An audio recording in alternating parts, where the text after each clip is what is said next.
Captain Lee Hyun gripped the railing of his command chair as the bridge hummed with an otherworldly energy. The quantum field generators beneath the deck plates created a subtle vibration that seemed to resonate in his bones. Around him, holographic displays flickered between multiple realities, showing the UES paradox existing in 17 different quantum states simultaneously. "Status report, Kim Tae," Hyun called to his chief engineer, whose weathered face was illuminated by the eerie blue glow of the quantum lock console. Kim Tae's fingers danced across his controls, monitoring readings that would have driven lesser minds to madness. "Quantum coherence holding at 94%, Captain. We're stable across all probability matrices. The ship exists in superposition. We're here, not here, and everywhere in between." The Zephyr Nebula stretched endlessly around them, its purple and gold gases swirling like cosmic soup. Hidden within this stellar nursery, the paradox had been conducting classified tests for 3 months. The ship represented humanity's greatest scientific achievement and potentially its most dangerous weapon. Park Mina suddenly straightened at her communication station, her dark eyes reflecting the cascade of data streaming across her monitors. "Captain, I'm detecting movement. 3 large signatures emerging from the nebula's outer edge." Hyun moved to stand behind her chair, watching as the tactical display resolved 3 distinctive shapes. The vessels were elegant yet menacing, with flowing curves that seemed almost organic. Their hulls gleamed with an iridescent quality that marked them as Zephyrian craft. "Distance and heading?" Hyun asked, his voice calm despite the implications. 12,000 kilometers and closing. They're maintaining standard approach formation." Park Mina's fingers flew over her console as she gathered more data. "Sir, their sensor sweeps are passing right through us. They can't get a lock." From his position at the quantum monitoring station, Kim Tae chuckled softly. "Of course they can't. To their instruments, we're a ghost ship existing in probability rather than reality. Their sensors are trying to measure something that refuses to be measured." The main view screen shimmered and displayed the approaching Zephyrian vessels. Each cruiser was nearly twice the size of the paradox, bristling with plasma cannons and torpedo tubes. Their sleek hulls bore the distinctive spiral markings of the Zephyrian Imperial Navy. Aboard the lead Zephyrian cruiser, Admiral Kithvar stood rigid on his command deck, his forearms crossed in growing frustration. His species had evolved on a high-gravity world, giving them powerful builds and an aggressive nature that had served them well in galactic conflicts. "Sensor Chief, explain to me how a vessel can exist in 7 different locations at once," Kithvar demanded, his voice carrying the authority of someone accustomed to clear answers. The junior officer's tentacles quivered nervously as he studied his readouts. "Admiral, our most advanced sensors show contradictory data. The human ship appears to be present at coordinates 447.6, but also at 449.2 and simultaneously at 451.8. It's as if reality itself cannot decide where the vessel actually is." Meanwhile, on the Paradox's bridge, engineer Kim Tae was explaining the phenomenon to a fascinated junior officer, Lee Sun, who had joined the quantum warfare program straight from the academy. "Think of it this way," Kim Tae said, gesturing to his holographic display. "Normal ships exist in one place at one time. We exist in every place we could possibly be, all at once. The quantum lock keeps us suspended between possibilities until something forces reality to choose." Lee Sun watched in amazement as the ship's location probability map showed a cloud of potential positions spreading throughout local space. "So, we're everywhere and nowhere." "Exactly. And that makes us effectively invisible to conventional detection. Their sensors can't lock onto something that exists in quantum superposition." Captain Hyun studied the Zephyrian formation through his tactical viewer. These weren't exploration vessels or merchant ships. The aggressive positioning and powered weapon systems told him everything he needed to know about their intentions. "Park. Mina, any attempt at communication from the Zephyrians?" "Negative, sir. They're maintaining radio silence while conducting intensive scans." "Wait." She paused, listening to something through her earpiece. "Sir, I'm detecting subspace chatter between their vessels. They're reporting our position to someone else." The implications hit everyone on the bridge simultaneously. The Zephyrians weren't just conducting a casual patrol. They were part of a larger operation, and the paradox had stumbled into the middle of it. Kim Tae's quantum monitors suddenly flared with activity.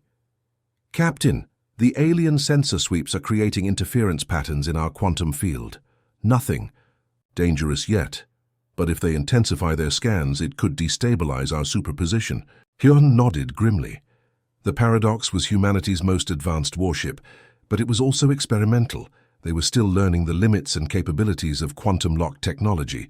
What they did know was that 3 years of theoretical work and computer simulations had led to this moment, the first real-world test of humanity's answer to an increasingly hostile galaxy. The dance between quantum uncertainty and alien determination was about to begin. The silence on the Paradox's bridge was broken by a sharp beep from Park Mina's communications console. Her eyes widened as multiple signal traces appeared on her screen, each one showing the same message arriving at different times. "Captain, incoming transmission from the Zephyrian fleet," she announced, but her voice carried a note of confusion. "Sir, this is strange. I'm receiving their message across multiple time streams. It's like they're speaking to us from the past, present and future all at once."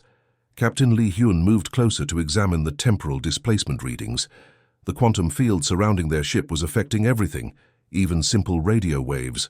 Time itself seemed to bend around the Paradox like light around a black hole. The message crackled through the bridge speakers with an otherworldly echo, as if spoken through a tunnel, connecting different moments in time. "This is Admiral Kethvar of the Zephyrian Empire. You are trespassing in restricted space. Identify yourself immediately or face the consequences." Lieutenant Choi Dae, the ship's temporal communications specialist, was already working at his station before the message finished playing. His fingers moved across holographic controls that most humans couldn't even see, let alone understand. "Captain, I can send our response through the quantum field distortion," Choi Dae reported. "Due to the temporal displacement, our message will arrive approximately 4.7 seconds before they finish transmitting theirs." Engineer Kim Tae looked up from his quantum monitors with a mixture of excitement and concern. "The quantum field is creating a temporal bubble around us. We're not just invisible to their sensors, we're operating slightly outside normal time flow." Hyun considered their options. The Zephyrians were known throughout the galaxy for their military might and short temper. They had conquered dozens of worlds and showed little patience for species they considered inferior. "Send the response, Choi Dae," Hyun decided. The lieutenant activated the quantum communication array, and reality rippled around them.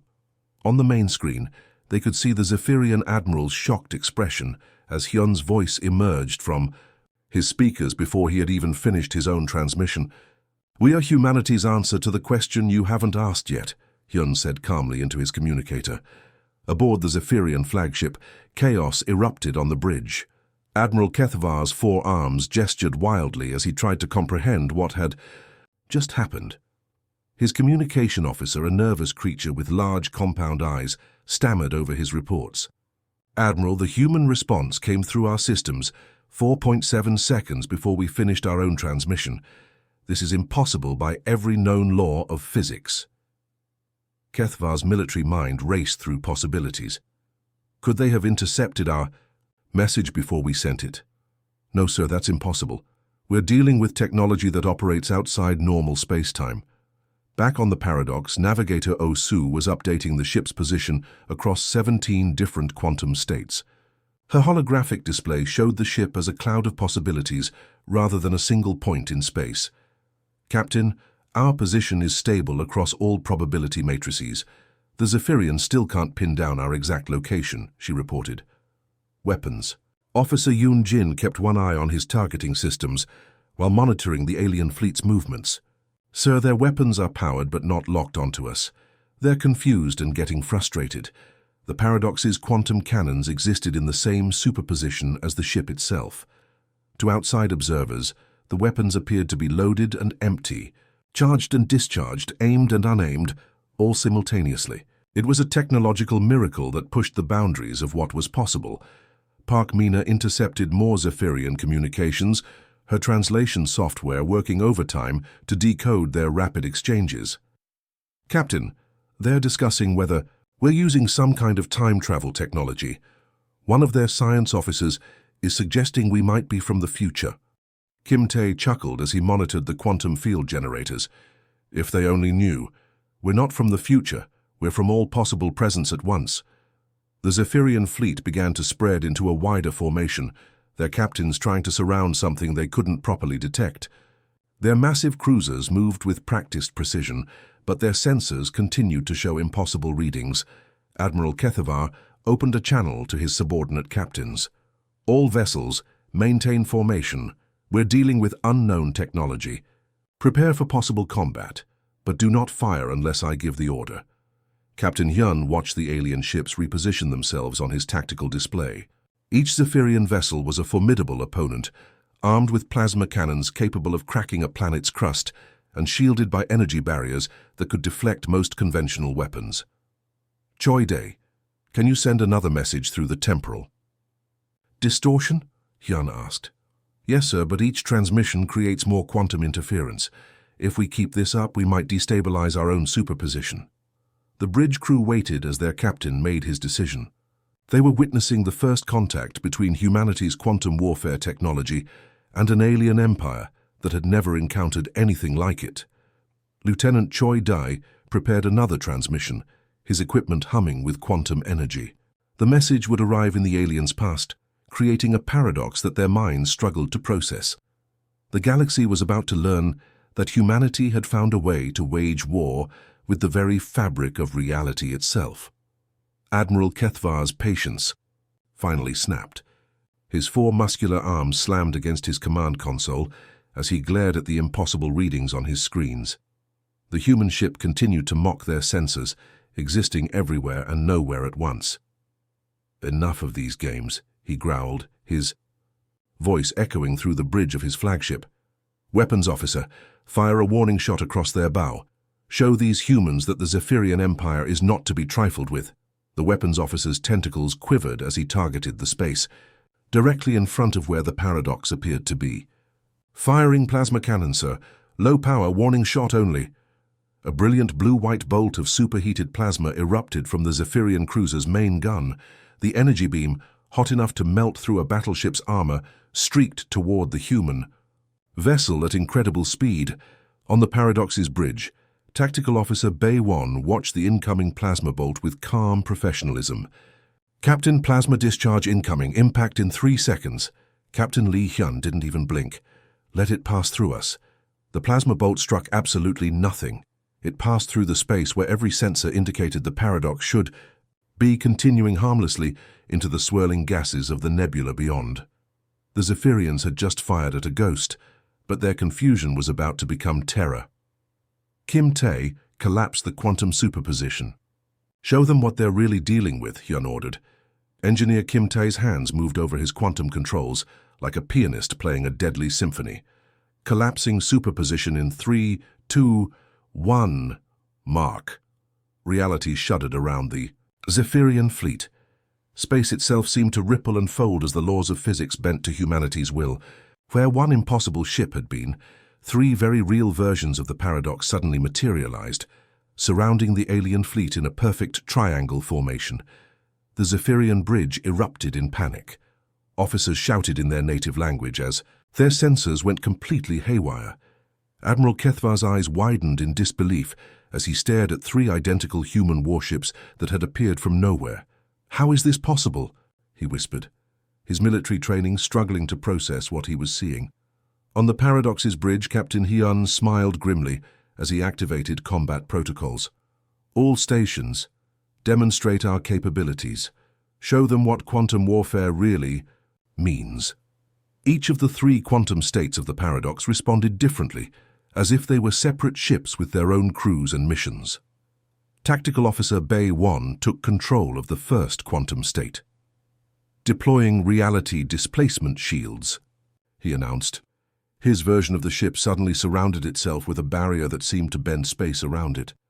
The shields didn't just deflect energy, they made attacks exist in a different dimension entirely.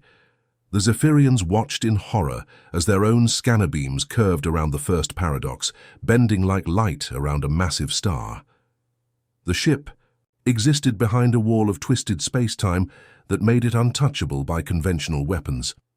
Chief Science Officer Park Jin commanded the second quantum state from her position at the science station. "Charging probability weapons array," she reported.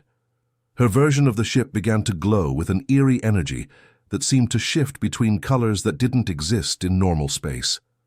The probability cannons were humanity's most frightening invention. They didn't fire energy or projectiles. They fired possibilities. When activated, they could make it probable that enemy shields would fail, likely that their weapons would malfunction, or certain that their life support systems would experience critical errors.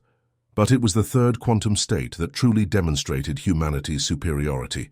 This version of the paradox simply began broadcasting data directly to the Zephyrian fleet. Park Mina coordinated the information transfer from her communications station. "Transmitting tactical analysis of all enemy vessels," she announced, "including battle damage assessments for engagements that exist only in probability space." The Zephyrian ship's computers suddenly filled with detailed reports about their own specifications, weaknesses, and crew manifests. But more terrifying were the casualty reports for battles that hadn't happened yet, complete lists of which crew members would die in various combat scenarios, how their ships would be destroyed, and the exact timestamps of their defeats. Admiral Kethvar's communication officer stared at his screen in pure terror. "Admiral, they're showing us our own death certificates. According to this data, our ship will be destroyed in exactly 17 minutes and 43 seconds if we engage in combat." "How can they know this?" Kethvar demanded. "Sir, they're analyzing probability matrices in real time. They can see every possible outcome of a battle before it starts." The largest Zephyrian cruiser's captain opened a private channel to his admiral. "Sir, my science officer is having a breakdown. The humans are showing us exactly how they'll destroy us, down to which bulkhead will breach first."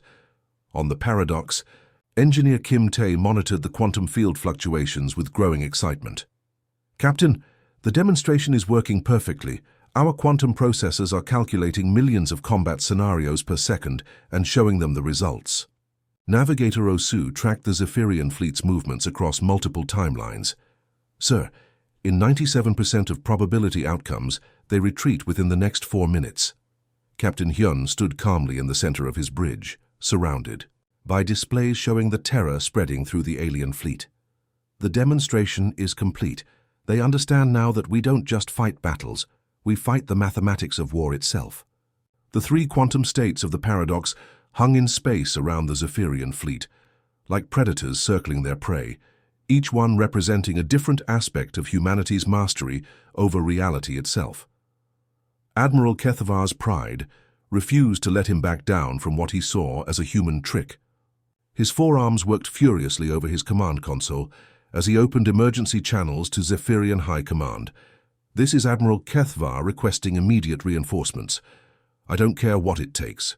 Send everything we have in this sector." He barked into his communicator. His tactical officer, a seasoned warrior with scars from a dozen campaigns, looked concerned. "Admiral, perhaps we should report back to command and analyze this new human technology before—" "No!" Kethvar slammed his fist down. "The Zephyrian Empire has never retreated from inferior species. We will crush these humans and take their technology for ourselves." Within 20 minutes, space around the nebula filled with Zephyrian warships. Massive dreadnoughts emerged from hyperspace, their hulls bristling with plasma cannons and torpedo tubes. Battlecruisers formed attack formations, while smaller destroyers spread out to prevent escape. In total, 37 Zephyrian vessels now surrounded the single human ship. Captain Lee Hyun watched the enemy fleet assemble on his tactical display. Each red dot represented a ship capable of destroying entire planets. His crew looked to him for guidance, knowing they were outnumbered beyond any reasonable hope. "Captain," Navigator Osu said quietly, "we could quantum jump out of here. The probability matrices show clear escape routes." Hyun shook his head slowly. "If we run now, they'll follow humanity back to Earth. This ends here, one way or another." He turned to address his crew. "All stations, prepare for full quantum warfare protocols. We're about to show the galaxy what happens when you threaten humanity." Engineering Chief Kim So had been preparing for this moment since they first activated the quantum lock systems. His console glowed with energy readings that would have been impossible just years before. Initiating quantum cascade in all ship systems, Captain. We're about to exist in every possible combat state simultaneously. The paradox began to change in ways that defied description. To outside observers, the ship appeared to multiply and divide, existing in hundreds of potential configurations at once. Some versions showed battle damage, others gleamed with perfect armor.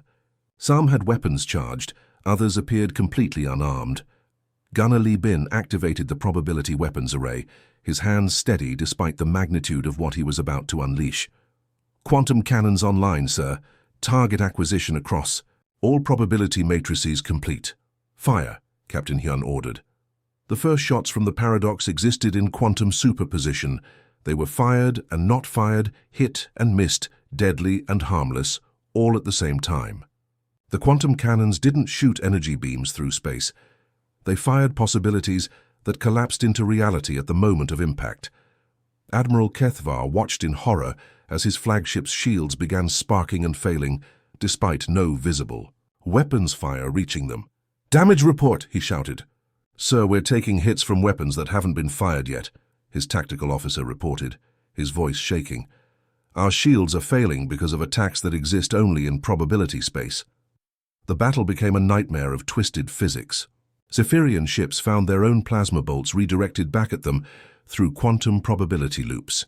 A destroyer fired its main gun at the paradox, only to watch its beam curve through impossible angles and strike its sister ship instead. Communications. Officer Park Mina monitored the chaos spreading through the alien fleet. "Captain, they're reporting impossible damage patterns.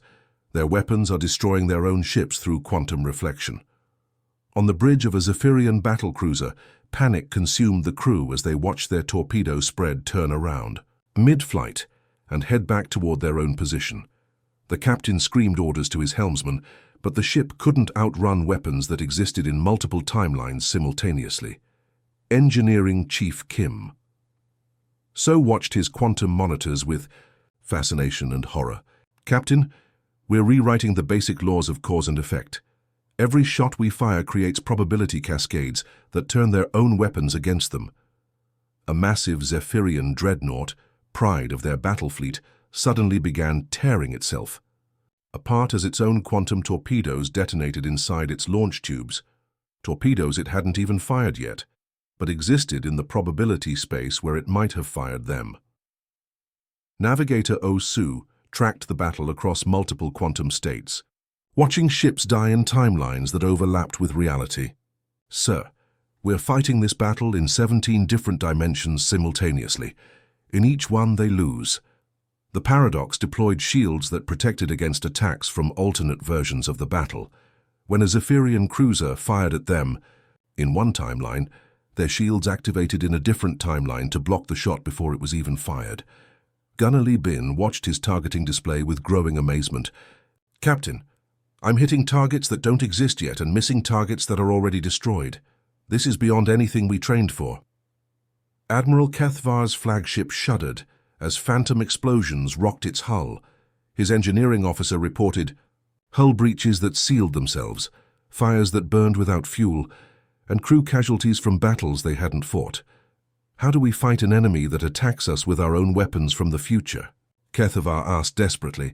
Within minutes, half the Zephyrian fleet was gone, not destroyed by human weapons but by their own armaments turned against them through quantum probability manipulation. Ships imploded as their own gravity generators reversed polarity in timelines where they might have been damaged. Captain Hyun stood calmly in the center of his bridge, watching reality bend to humanity's will. The paradox had become more than a warship. It was proof that human ingenuity could master the fundamental forces of the universe itself. The moment the last Zephyrian ship collapsed into quantum debris, something impossible happened across the galaxy. On worlds that had never heard of humanity, alien species suddenly found themselves with vivid memories of the quantum warfare they had never witnessed. On the crystalline world of Vex Prime, the insectoid hive queen suddenly stopped mid-sentence during a council meeting. Her compound eyes reflected confusion as memories that weren't hers flooded her mind. Images of human ships existing in multiple realities, weapons that fired before being triggered, and the complete destruction of the mighty Zephyrian fleet. "How do I remember a battle I never saw?" she whispered to her advisors. Similar scenes played out across thousands of worlds.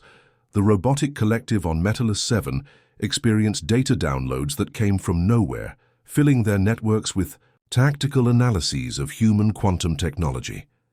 The gas-dwelling creatures of the Spiral Nebula found themselves sharing dreams of impossible physics and reality-bending warfare.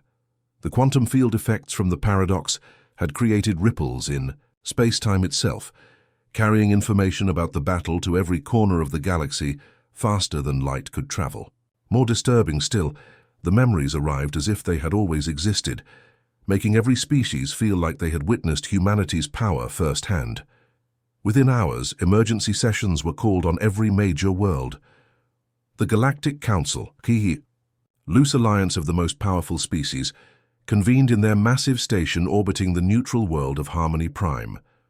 Council Speaker Veltar, a wise old being whose species had mediated galactic conflicts for millennia, called the session to order with trembling appendages. "Fellow beings, we have all experienced the impossible. Memories of events we never witnessed, knowledge of technology we cannot comprehend." The council chamber filled with nervous chatter as representatives from hundreds of species shared their experiences. The mighty Zephyrian Empire's remaining admiral reported the complete destruction of their battle fleet by a single human vessel that existed in multiple realities. "We must act quickly," declared Ambassador Kix of the Trade Federation. "If these humans can manipulate time and space itself, no civilization is safe." But elder scientist Mordan of the Academy Worlds raised a different concern. "Perhaps we should ask ourselves why they haven't used this power before. The humans have been spacefaring for decades, yet this is the first display of such capabilities." Captain Lee Hyun stood in the Paradox's observation deck, watching the quantum displays show probability streams extending across the galaxy. Communications. Officer Park Mina approached with a concerned expression. "Captain, we're receiving thousands of transmission requests from across the galaxy. Every major civilization wants to talk to us," she reported. Navigator Oh Soo looked up from her quantum navigation charts. "Sir, the probability matrices are showing something interesting. There's a 96% chance that a formal delegation will approach us within the next 6 hours." Hyun nodded thoughtfully. "Kim, so, prepare the quantum communication array for wideband transmission. If the galaxy wants to talk, we'll make sure they understand our message clearly." 6 hours later, exactly as predicted by the quantum calculations, a small diplomatic vessel emerged from hyperspace near the Paradox. The ship bore the neutral white markings of the Galactic Council, and its approach was cautious but determined. Science. Officer Park Jin monitored their approach with interest. "Captain, the diplomatic vessel contains representatives from 12 different species, including what appears to be high-ranking officials from the major powers." Captain Hyun made his way to the main conference room, where his crew had already prepared for the meeting. But what shocked the arriving delegation was that Hyun was waiting with a complete set of documents spread across the table. Surrender, terms, peace treaties, and territorial agreements. The delegation materialized in the Paradox's transporter bay, led by Council Speaker Veltar himself. The ancient being's multiple eyes showed confusion as he was escorted to the conference room. "Captain Hyun," Veltar began formally, "I am here to discuss terms of... How did you know we were coming?" Hyun gestured to the prepared documents with a slight smile. "Because you already decided to surrender in the timeline where this conversation ends peacefully. These documents bear signatures from a future that quantum mechanics has already determined." Ambassador Kix picked up one of the treaties with trembling claws. This has my signature on it, but I haven't signed anything yet." "You will," Hyun replied calmly. "In approximately 47 minutes, according to our quantum calculations. The probability matrices show that this is the most likely outcome given current circumstances." The delegation stared in stunned silence as they found their own signatures on documents they had never seen before. The implications were terrifying. Humanity could apparently predict and manipulate the future itself. Science Officer Park Jin stepped forward to address the bewildered aliens. The quantum lock technology was never meant for conquest, she explained gently. It was designed as the ultimate deterrent, to show that some doors should never be opened by those who would threaten innocent life. Elder scientist Mordan examined the quantum field readings with growing understanding. You could have used this power to conquer the galaxy, yet you chose to reveal it only when threatened. Captain Hyun nodded. Humanity learned long ago that true strength comes from knowing when not to use your power. We developed quantum warfare not to dominate others, but to ensure that no one could dominate us. The delegation spent the next several hours reviewing the prepared documents, which outlined a new galactic order based on mutual respect rather than military might. The treaties established humanity as a protected species, while guaranteeing that their quantum technology would never be used for aggressive expansion. As Council Speaker Veltar prepared to sign the accords, he looked up at Captain Hyun with something approaching respect. Your species has mastered the fundamental forces of reality itself, yet you choose restraint over conquest. Perhaps the galaxy has much to learn from humanity. The signing ceremony was broadcast across the galaxy through quantum communication, sound rays reaching every world simultaneously. The message was clear. Humanity possessed the power to reshape reality, but they chose to use that power only to protect the innocent and preserve peace. As the diplomatic vessel departed, Captain Li Hyun returned to his bridge. The quantum displays showed probability streams stabilizing across the galaxy as the new treaties took effect. The paradox had become more than just a warship. It was proof that sometimes the greatest victory is the war that never needs to be. Fort Engineer Kim so looked up from his quantum monitors with satisfaction. Captain, the timeline has stabilized.